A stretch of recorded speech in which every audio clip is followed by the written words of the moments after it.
It's like the Morton Salt girl. Whew.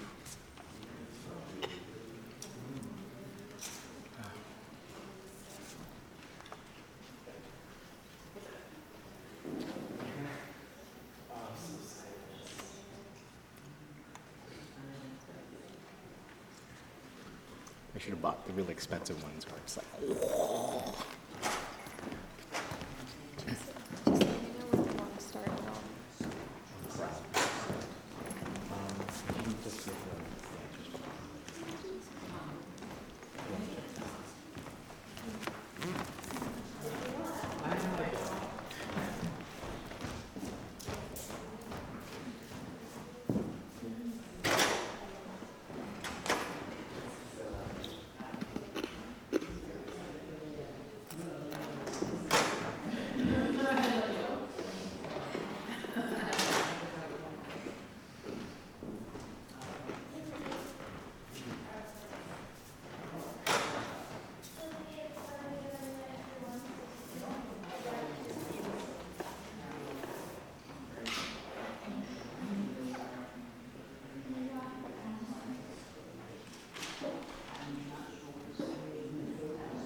Joe Good for hosting us.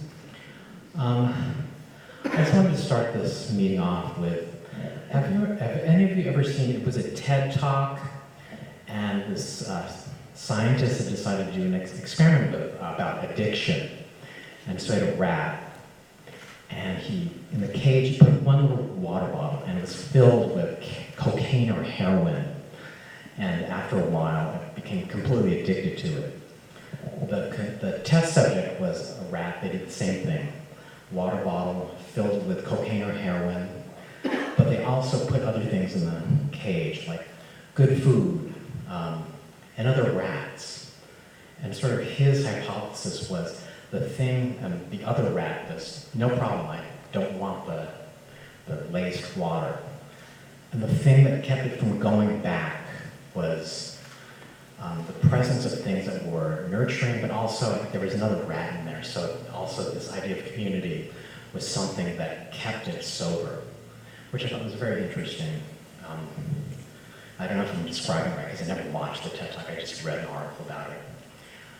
Anyway, we'll each be sharing something about our experiences, so I'd like to invite Rhea up to the mic.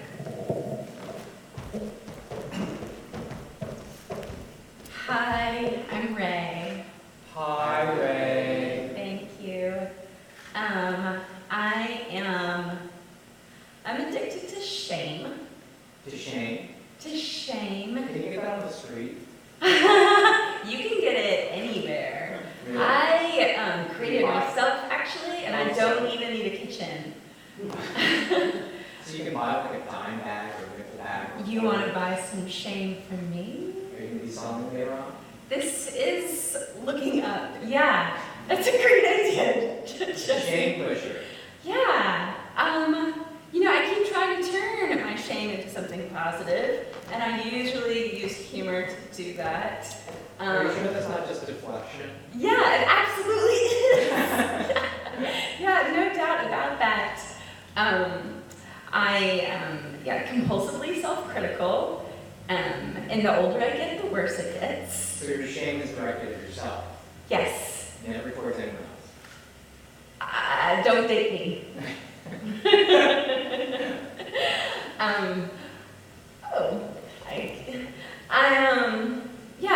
The older I get, the worse it gets. And I think it's affecting my dance career, because I don't really like performing, because I just track all of the errors that I make and then berate myself the rest of the day or the next day.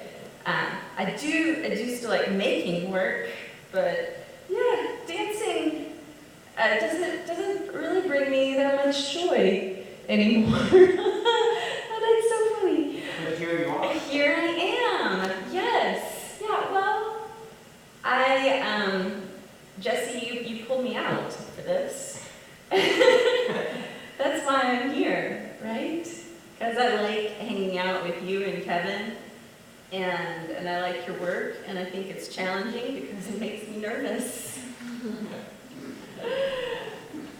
See why I'm making this. Okay. And I can tell you a little bit about my day, something that happened. I had a rehearsal. Not that I was not a rehearsal for dancing, I was directing. And I work with these three young folks. They're about a dozen years younger than I am. And it's a highlight of my day, and I think, thank you. I think they like it too. As a matter of fact, it usually feels like we're on a date, because at the end of every rehearsal, they tell me how much fun they had. They're like, Ray, that was such a good time. Thank you so much. That was a lot of fun. Does your youth ever fuel your shame? Does their youth doesn't, no. Sometimes other young people, when I hear them talking about their bodies and how they are critical of their own bodies, I'm like, you are young and healthy and fit, and you think I'm a whale over here? Please stop saying disparaging things about yourself, because you are so lovely, and I don't get it. But no, these three women are very healthy, and they be around him. As it is, it feels great to be around y'all too. So thank you.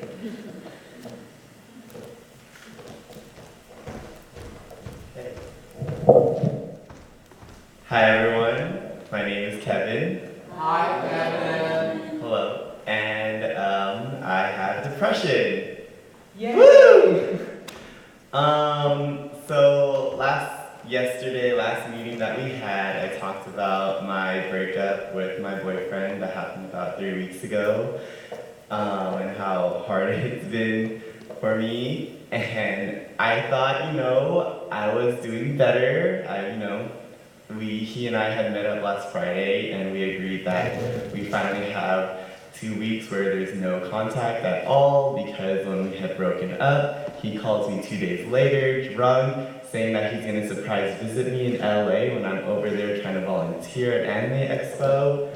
And when the week prior to us having had this breakup, he and I agreed we'd take a break together because, maybe we need some time apart to think about, some things away from each other. And next thing you know, he calls me 2 days later saying how much he misses my voice and how he wants to see me. And we had agreed to take this break. And even in Anime Expo, he had texted me multiple times as if nothing was going wrong, thinking that it's okay and I'll be fine.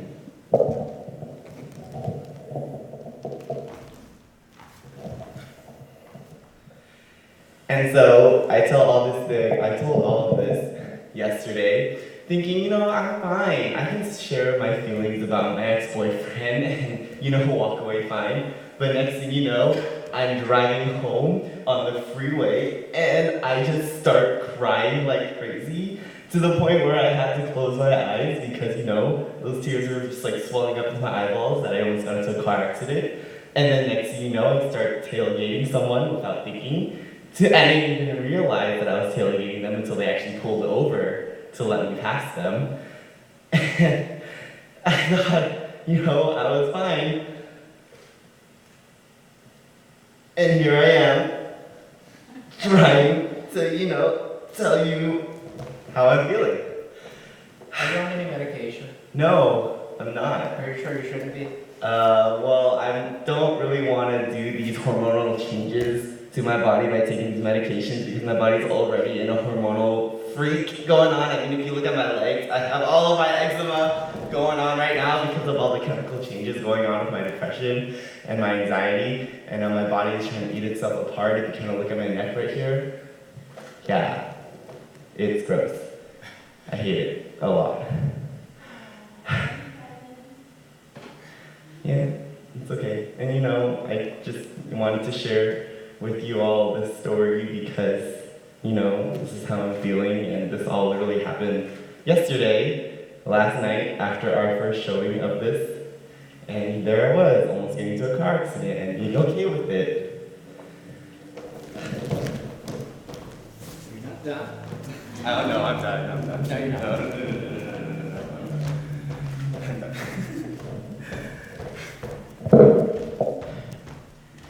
Hi, my name is Jesse, Hi, Jesse. and I am an addict. If you couldn't tell from the beginning, I really like to smoke. I've been smoking for probably 30 years. And every single boyfriend I've had in the last 7, they hate it for many reasons. The current one, his previous partner passed away. He had COPD and he had a heart attack. And just an amazing story when we met up. After having sex, he told us an amazing story about how he came home from work one day and found his partner in the bed, dead. And the first thing that came out was like, am I sleeping on his side of the bed? But, so he just really absolutely hates it. Whenever I light up a cigarette, he just gives me the side eye. It's like, I really would like it if you would quit. And I just say, honey, I'm just not ready, so it's not going to work. And I know that about myself. My first experience with substance abuse was with my first boyfriend. I was 18. We met at a sex club, and I was driving him home across the Coronado Bridge, and we were just chatting, getting to know each other, and like, oh, what's your name? like we didn't ask each other when we had sex, but on the way home, he reveals, oh, I'm an alcoholic. And I'm 18, my parents don't drink, there's no liquor in the house, so I don't know what that means. I'm like, okay, you're an alcoholic, cool. First date, he says, come over to my place. And so I do, and it's like, hey, have you ever had peppermint schnapps? I'm like, no, I hate drinking. I hated it in high school. I hated smoking when I was in high school. But he was my my gateway, like, to alcohol and to smoking, because he smoked. He would sit there and chain smoke. And so he got me started. And so I'm like, okay, I'll have a shot. I don't know how, we finish the bottle, and both drunk, we have sex. Wake up in the morning and say I have to go to school. So I leave him, call him the next day, no answer. I figure, oh, okay, he's busy. 2 days later, same thing. Phone call, no answer. 3 days, now I'm getting worried. I think, I have to check up on him because this is my first boyfriend.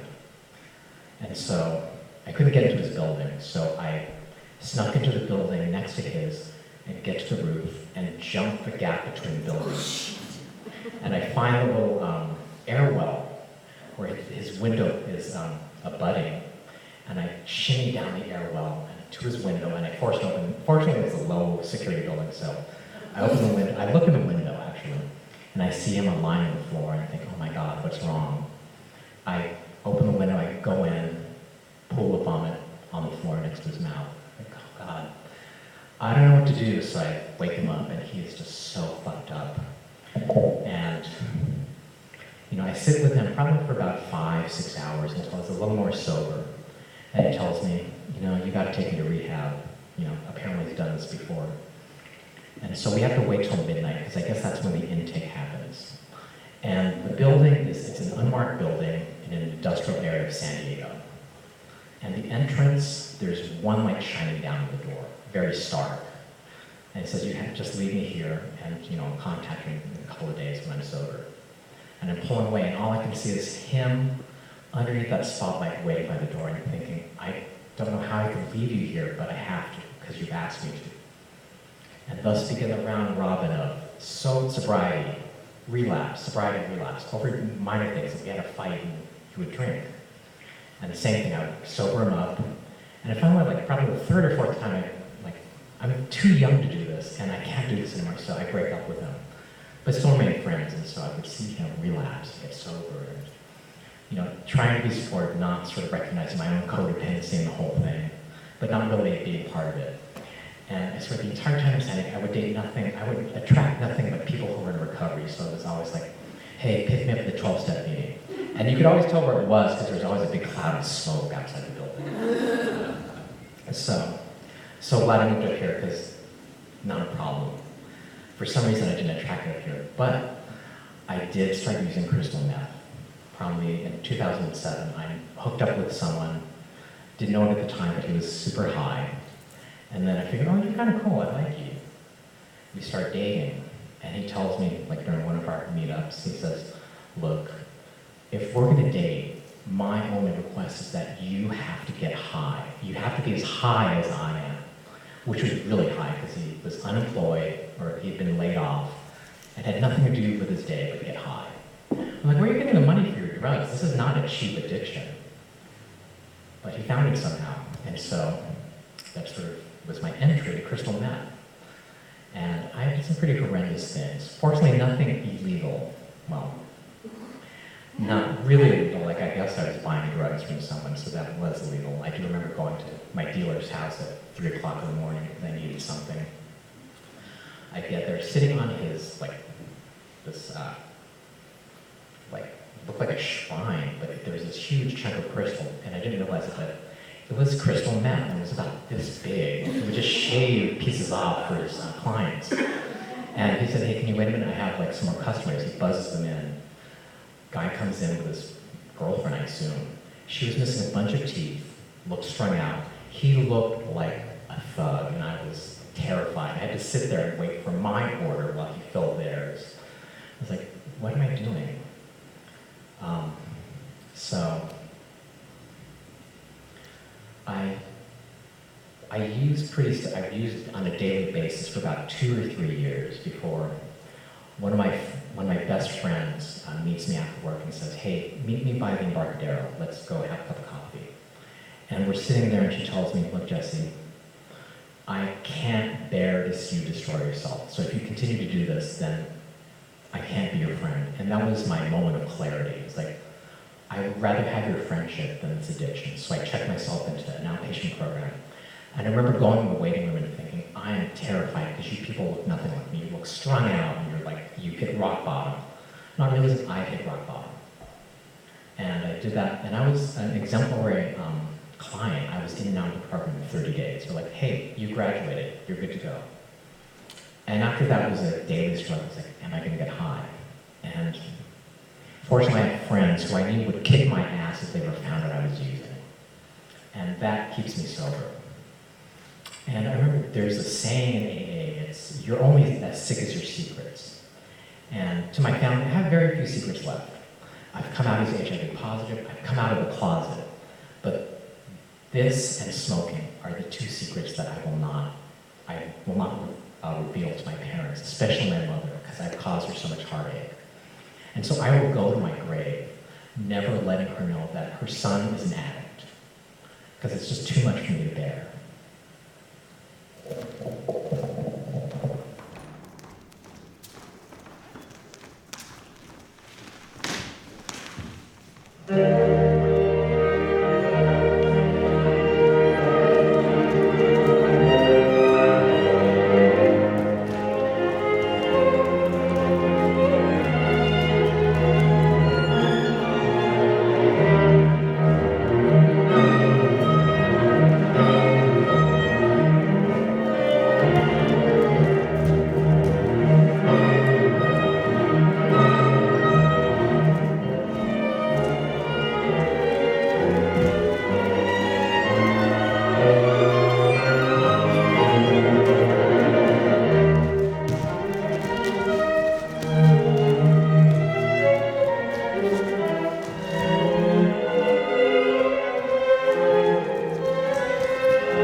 So please, hang out in the lobby.